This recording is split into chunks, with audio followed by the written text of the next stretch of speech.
Ya, terima kasih Anda masih bersama kami. Bagi Anda yang baru saja bergabung, kami hadirkan kembali 3 berita utama hari ini. Dampak luapan sungai usai hujan deras 100 lebih rumah di desa Tanggi Rejo Grobogan terendam banjir. Ratusan sopir truk mogok kerja 3 hari imbas aturan lebih dimensi, lebih muatan angkutan logistik yang dinilai memberatkan sopir. Di Karanganyar, ada wisata air terjun yang dikelola Badan Usaha Desa dengan nilai keuntungan mencapai 4 miliar rupiah.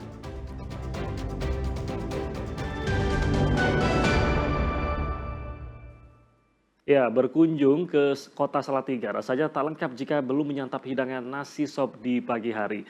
Rasanya yang gurih dan hangat sangat cocok untuk sarapan.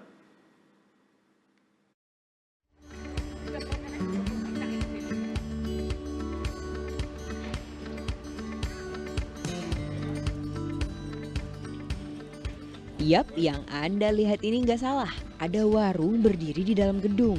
Namanya Warung Sop Hajah Ruliah, bertempat di Pasar Raya Salatiga.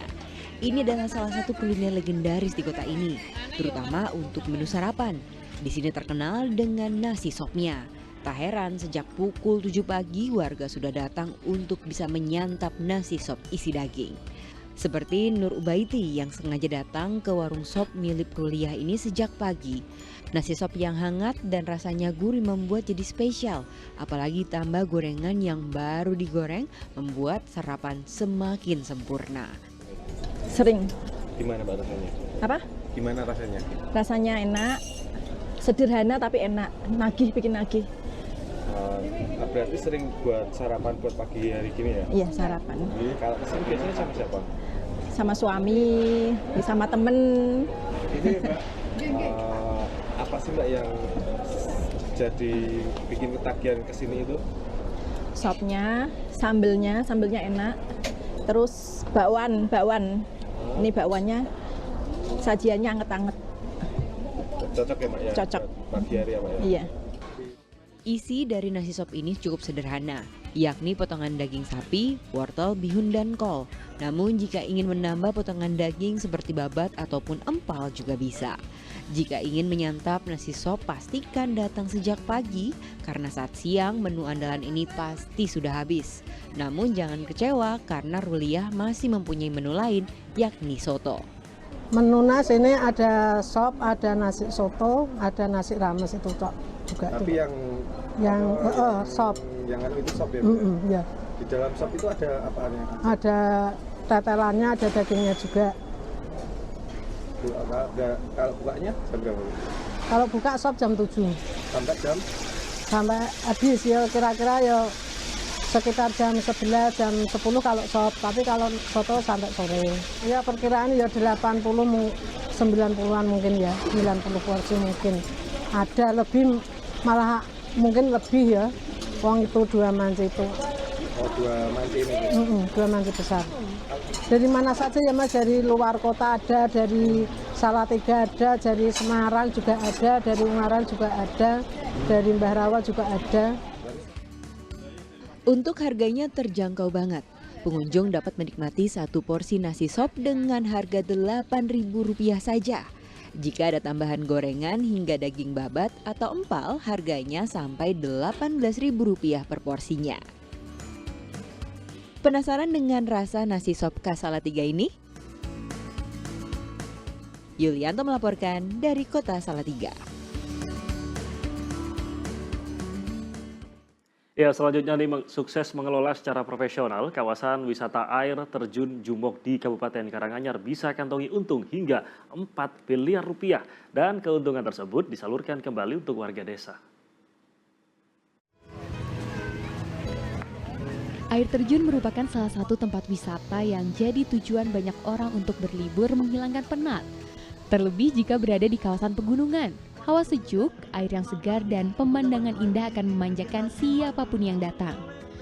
Salah satu destinasi wisata favorit di Kabupaten Karanganyar yaitu objek wisata air terjun Jumok. Air terjun ini berada di lereng timur Gunung Lawu, tepatnya berada di Desa Berjo, Kecamatan Ngargoyoso. Objek wisata satu ini bukan hanya menawarkan keindahan alam, tapi juga keindahan cuan bagi warga desa. Objek wisata yang dikelola oleh Badan Usaha Milik Desa atau BUMDes Berjo telah mampu memberikan kontribusi bagi pendapatan asli desa. Hasilnya tidak main-main, bahkan sisa hasil usaha BUMDes mencapai hampir 4 miliar rupiah. Dana itu pun disalurkan kembali ke warga dalam bentuk bantuan program Semua Bisa Sarjana, Semua Bisa Sehat, dan Semua Bisa Sejahtera atau 3 SBS. Melalui program ini, Pemdes Berjo berupaya mewujudkan hak atas pendidikan, perlindungan sosial, kesehatan, dan kesejahteraan bagi para warganya. Pengelolaan BUMDes Berjo hingga pemanfaatannya yang mampu memberikan nilai tambah bagi warganya pun mendapat apresiasi dari berbagai kalangan. Besaran bantuan untuk beasiswa jumlahnya bervariasi. Untuk mahasiswa, mendapat beasiswa sebesar 2,5 juta rupiah per semester. Pelajar SMA, SMK mendapat beasiswa sebesar 1 juta rupiah dan 500 ribu rupiah bagi pelajar SMP.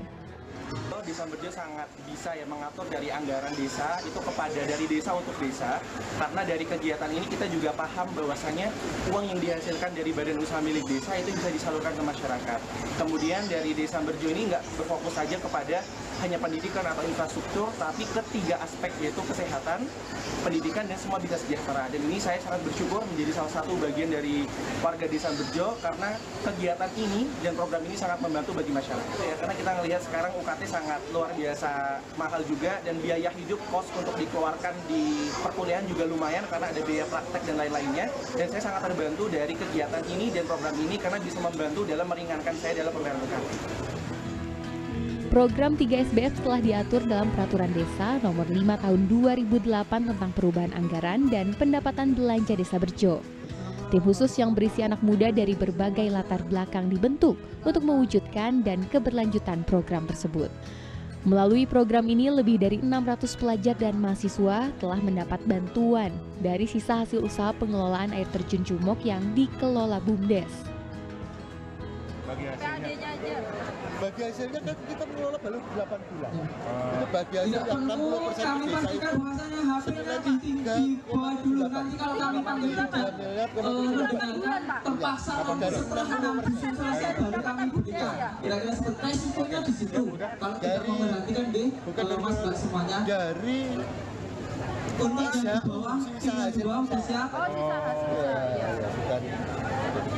bukan dari untuk yang pertama, untuk di panggung, untuk jejak SMP wilayah. Selain bantuan untuk pelajar, dana juga dimanfaatkan untuk pengadaan ambulan bagi pelayanan warga, mesin traktor kepada 12 kelompok tani, pengadaan pos sekretariat relawan untuk pelayanan kesehatan, sosial, kebencanaan, serta keagamaan dengan anggaran senilai 442,1 juta rupiah. Tak hanya itu, Pemdes juga menyalurkan bantuan langsung tunai kepada 257 keluarga penerima manfaat dengan total anggaran senilai 110 juta rupiah. Heri Prasetyo melaporkan dari Karanganyar. Ya, dan informasi tadi mengakhiri jumpa kita di Berita Jawa Tengah. Jangan lupa pastikan Anda subscribe channel YouTube Liputan SCTV Daerah. Atas nama rekan yang bertugas, saya Ramaditya Domas mengucapkan terima kasih atas kebersamaan Anda. Selamat beraktivitas dan sampai jumpa.